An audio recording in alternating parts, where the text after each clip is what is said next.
Have you ever felt like a small action couldn't possibly make a difference? Let me tell you a story that might change your mind. In a quiet riverside town, there was an old wooden bridge. For years, it was just a way to get from one side to the other, slowly being forgotten. But for a young writer named Maya, it was a sanctuary. Every evening, she'd sit on the bridge, surrounded by the gentle sounds of the river, and she would write letters. She wrote letters to friends far away, letters to strangers she'd never meet, and even letters to her own heart, pouring out her thoughts, hopes, and dreams onto paper. But here's the thing: she never sent them. Instead, she'd pin each one to the weathered wooden planks of the bridge, leaving her words to the world. At first, her letters were just whispers in the wind. A few would flutter away, carried down the river, their messages lost. But soon, something magical started to happen.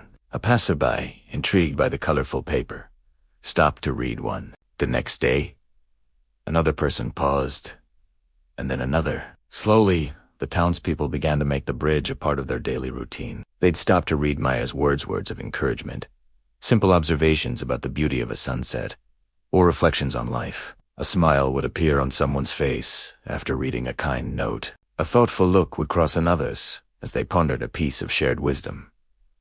The bridge was no longer just a path. It was becoming a destination. Before long, people weren't just reading the letters.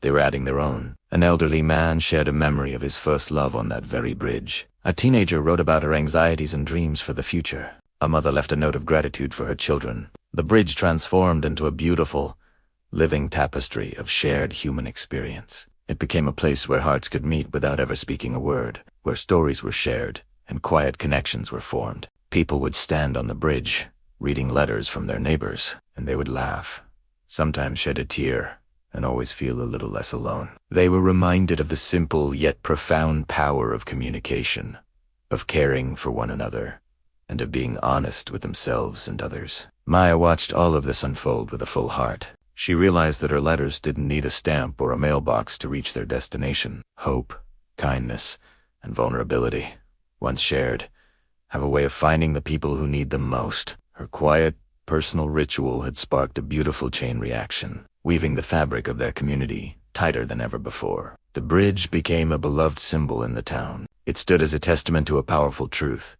that even the smallest, most unassuming actions can ripple outward, bringing people together and creating a community built on empathy and trust. So, what does this story teach us? It shows that our small acts of sharing, no matter how insignificant they may seem, have the power to connect hearts. A kind word, a shared thought, a moment of vulnerability — these are the seeds from which true community grows. It reminds us that kindness doesn't need a grand stage to make an impact. It spreads quietly, organically, finding its way into the spaces that need it most, often without any expectation of return. Think about the bridges in your own life. Maybe they aren't made of wood and nails, but of text messages, shared moments, or simple gestures. How can you leave a letter for someone today? A small note of kindness, a word of encouragement, or a shared piece of your story. You never know whose day you might brighten, or whose heart you might touch. You have the power to build a bridge of connection right where you are. Thank you so much for listening. If this story resonated with you, I'd love to hear your thoughts in the comments. Don't forget to like and subscribe for more stories that inspire. See you next time.